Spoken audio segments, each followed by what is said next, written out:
آپ نے فرمایا کہ یہ علم حاصل کرنے کے لیے کیا اللہ تعالیٰ کے حق ہیں، کیا بندوں کے حق ہیں، کن باتوں سے اللہ تعالیٰ نے روکا ہے، کن باتوں کے کرنے کا اللہ تعالیٰ نے حکم دیا ہے۔ اس کے لیے بار بار قرآن شریف کو پڑھو۔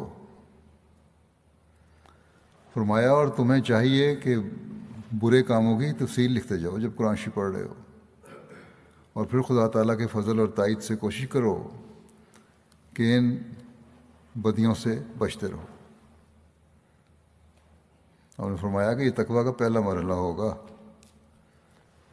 بس اس رمضان میں ہم قرآن شریف بھی پڑھ رہے ہیں، اور عموماً قرآن کریم پڑھنے کی طرف زیادہ توجہ ہوتی ہے،